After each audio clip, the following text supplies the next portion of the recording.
çok ciddi, yani çok gizlilik derecesindeki istihbarat raporları, askeri raporlar, hepsi son derece hassas bilgileri içeren raporların sızdığı iddia ediliyor. Casusluk ciddi bir suç. Buradan bizim casuslarımıza da, özellikle FETÖ'cülere de söylüyorum, sizin yaptıklarınız da bunlardı işte.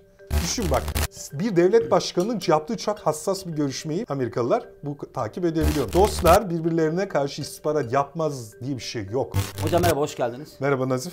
Nasılsınız? Sağ ol, sen nasılsın? Teşekkür ederim, ben deyim. Hocam, Amerika Birleşik Devletleri, hatta genişletiyorum, dünya Pentagon sızıntılarını konuşuyor. Son dönemde ortaya çıkan en büyük skandallardan biri olduğu söyleniyor. Bence bütün tarih boyuncaki en önemli istihbarat skandallarından biri. Sizden dinlemek isterim. Ne oldu, ne yaşandı? Evet. Vallahi çok enteresan. 700 bine yakın Amerika Birleşik Devletleri'nin Pentagon, yani ABD Genelkurmay Başkanlığı'nın diyeyim, çok ciddi, yani çok gizlilik derecesindeki istihbarat raporları, askeri raporlar, hepsi son derece hassas bilgileri içeren raporların sızdığı iddia ediliyor. Tabii bu çok hassas bilgileri sızdıran şahıs da 21 yaşında bir asteğmen Jack Douglas Teixeira. Otis'teki askeri üste, havacılara ait bir askeri üste istihbarat departmanında çalışıyor. Bu bilgileri ilk olarak Mart ayında Discord üzerinden paylaşıyor. Daha sonra bu, hani bundan dünya kamuoyunun haberdar olması işte Filipinli YouTuber'ın programında bunlar konuşuluyor. Ama asıl dünya gündemine gelmesi ve geçen haftadan itibaren Amerika'da tamamen bu konuşuluyor şu anda. Yani çok ciddi bir şey. Yani o Biden'ın rahatsızlığı, Trump'ın tutuklanması falan unutuldu. Geçen haftadan itibaren de Telegram, Rus yanlısı, Kremlin yanlısı Telegram gruplarında bu belgelerin konuşulmaya başlamasıyla da bu iş artık dünya kamuoyuna mal oldu. Peki bu sızdıran Teixeira isimli asteğmen, buradaki amacı ne? Buradaki kaygısı ne? Şimdi bak, Amerika Birleşik Devletleri'nin bu sızıntıda ABD istihbarat topluluğunun açısından büyük bir skandaldır ve büyük bir zafiyettir. ABD tarihinde biz bunları daha önce de yaşadık. Julian Assange'ın hapiste Wikileaks belgeleri.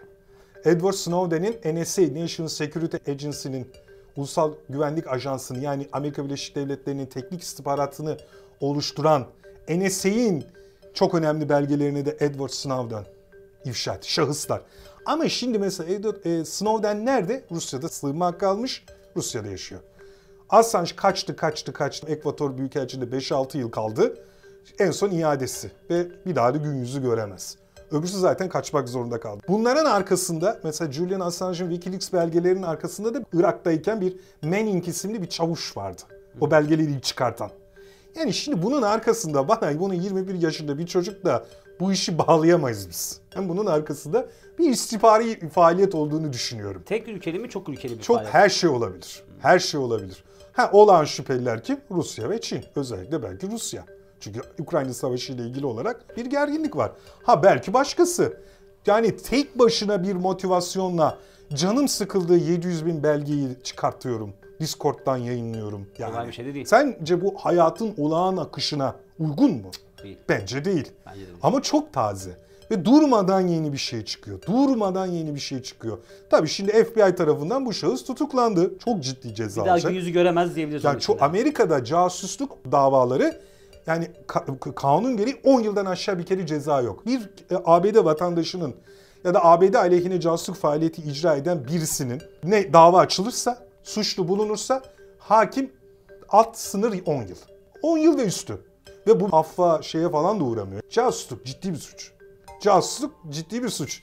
Buradan bizim casuslarımıza da, özellikle FETÖ'cülere de söylüyorum, sizin yaptıklarınız da bunlardı işte. Kozmik Oda'dan çıkarttığınız şeyler. Benzer şeyler bunlar. Bunlar casusluk önemli bir suçtur. Vatan ihanettir yani. Bence en önemli suçlardan bir tanesi. Hiçbir zamanda unutulmayacak bir meseledir. Şimdi biz bu belgelere bakalım. Ne var içinde? Hocam kendiniz modere ediyorsunuz, hem kendiniz cevaplıyorsunuz. Sen sor. Şimdi ne var bu belgelerde? Bak, sıradan başlayalım. Herkesle ilgili belgeler var ama ben kendi memleketimin ve etrafımızla ilgili hassas şeyleri söyleyeyim. Türkiye ile ilgili çok madde var mı? Kendi ülkem merkezinden, kendi ülkemin etrafından meseleye bakalım. Şimdi Türkiye ile ilgili de var. Türkiye'nin Ukrayna Savaşı ile ilgili de var. Türkiye'nin Orta Doğu'daki bazı ülkelerle ilgili de var. Herkesle ilgili var. Mesela şöyle zayıftan başlayayım. Mesela Mısır Devlet Başkanı Sisi'nin kurmaylarıyla yaptığı çok hassas bir görüşmede Rusya'ya silah gönderelim. Geleneksel olarak Mısır'ın Rusya ile iyi ilişkileri var. Roket gönderelim ama bunu ne yaparsanız yapın gizli yapın. Amerikalılarla bizi karşı karşıya getirmeyin. Çünkü Sisi ABD'den açıkça destek alıyor. Ama Rusya ile de iyi ilişkileri var. Düşün bak, bir devlet başkanının yaptığı çok hassas bir görüşmeyi Amerikalılar takip edebiliyormuş. Sonra Türkiye ile ilgili ne var? Wagner, mühimmat azalıyor. Türkiye'den alma girişimleri yapıyor Wagner. Şimdi Wagner'in üst düzey yöneticileri kim bilebilir? Çok az insan bilir değil mi? Wagner'in bunu öğrenebilmiş. Türkiye'den silah alma girişimi var. Almış mı almamış mı konusunda bilgi yok ama. Sonra İsrail ile ilgili olarak ben her zaman söylüyorum. İsrail ile Amerika stratejik müttefik değil mi? Çok yakın. Dostlar birbirlerine karşı istihbarat yapmaz diye bir şey yok. Örneğin şöyle deniyor belgelerde. İsrail'in de Rusya'ya silah satmak istediği, bunu yapması için de üçüncü bir ülke üzerinden, yani bunu yapmak için plan yaptığı ifşa ediliyor bu belgelerde. Çünkü neden? Suriye'nin içerisinde İsrail durmadan hava operasyonları yapıyor değil mi? Lübnan Hizbullah'ına yönelik, kendi İran destekli gruplara yönelik. Suriye hava sahasını kim kontrol ediyor? Rusya kontrol ediyor. Bu uçaklar orada herhangi bir S-400'de vurulmadan sence bu faaliyetleri nasıl icra ediyor? Kesinlikle bir anlaşma Devletler arası ilişkiler böyle. Tabii. İsrail'in Amerika ile ilişkileri var. Bak Rusya ile de burada başka ilişkileri var. Amerika Birleşik Devletleri kendi en yakın müttefiğini de izliyor. Daha da kritik bir şey daha var. Son dönemde Netanyahu'nun yargı reformuna biliyorsun İsrail'de geniş katılımı protestolar oldu. Netanyahu hükümeti geri adım atmak zorunda kaldı. Belgelerde deniyor ki Mossad bu gösterileri destekliyor. Yani Netanyahu'nun gitmesini istiyor diyor Mossad. Yani yöneticilerin böyle kendi aralarında konuşmalarını takip edebiliyor CIA. Olaylara bakar mısın? Korkunç bir şey. Ne kadar meselelere ne kadar şey. Yani çünkü bunlar daha yeni açığa çıkan şeyler. Yani Türkiye ile ilgili de başka çıkar.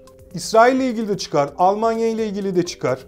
Bak ben söylüyorum, bu belgelerden ben çok daha fantastik ifşalar bekliyorum. Mesela Kuzey Akım sabotaj.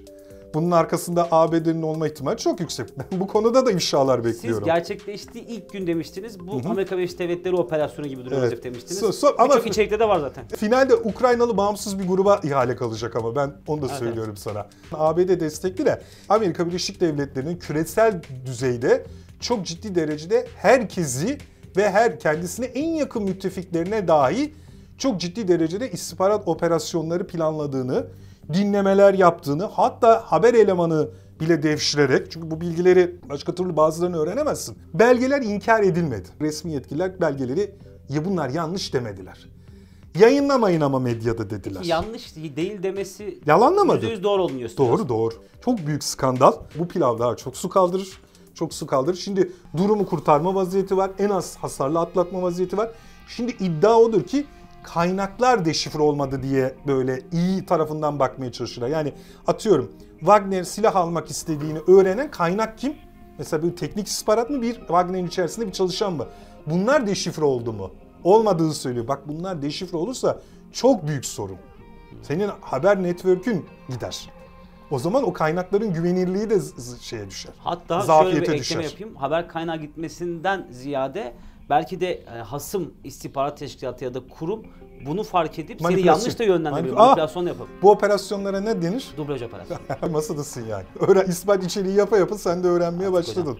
İzleyicilerimiz de öğreniyordur. Sonuçlandırırsam, kaynaklar deşifre olmasa bile bir gizli bilgiyi bilen insan sayısı azdır. Buna da ne deniyordu istihbaratta? Bölümlenme. Kompartımantasyon. Aynen. Herkesin kendi işi kadar bilgiye sahip olması. Bu arada içeriğimizde Ali Burak Darıcılı ile istihbarat sözlüğü gibi bölümde olmuş oldu. Ara ara bunu yapalım istiyorum. Ben de sınavdan geçtim herhalde. Teşekkür ederim hocam. Rica ederim. Şu mevcut kitabım haftaya çıktıktan sonra bir istihbarat sözlüğü kitabı yazacağım. Kafamdaki ikinci planda o. Yani Türk literatürünün oluşturulması açısından şu İngilizce şeyinden kurtaralım. Türk istihbarat ekolünün hem operasyonel düzeyde kendi ekolü var, akademisinin de kendine ait olması lazım. Onun da milli olması lazım. Artık bu istihbarat akademisi de kuruluyor. Bu da çok önemli bir aşamadır. Bir konumuza dönersek bu bir gizli bilgiyi bilenlerin isimleri bellidir. Mesela şu odadaki 3 kişi bilir, 4 kişi bilir. Bu bilenler üzerinden geriye dönük tarama yapılıp ciddi bir böyle hedef daraltıp bir kontrespiyonaj soruşturması da açılabilir.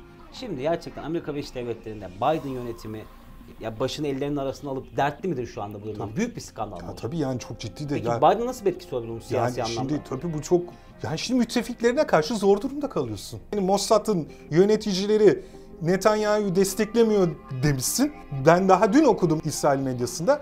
Netanyahu Mossad direktörü çağırmış. Ne bu? Bana izah et demiş. O kadar. Biz öyle bir şey demedik demiş. Biden'la görüştüğü zaman bunu nedir bu diyecek. Burada başka ifşalar da var. Mesela Ukrayna-Rusya savaşı ile ilgili olarak Rusya'nın kayıplarının çok fazla şişirildiği, Ukrayna'nın artık limite geldiği, Ukrayna'nın kayıplarının az gösterildiği iddia ediliyor. Tabii bu bilgiler sızarken manipülasyon da var. Yapılır. Yani yanlış bilgi sızmaları, Wikileaks belgeleri gibi bunlar ifşa edildikçe, bunlar açığa çıktıkça, bunlar araştırıldıkça, bunlar analiz edildikçe, kitap haline getirilecek vesaire çok daha enteresan şeyler duyacağımızı düşünüyorum. Bence de öyle hocam. Peki eklemek istediğim bir şey var mı? Sağ olun Nazif. Teşekkür ederim hocam. Çok ciddi, yani çok gizlilik derecesindeki istihbarat raporları, askeri raporlar, hepsi son derece hassas bilgileri içeren raporların sızdığı iddia ediliyor.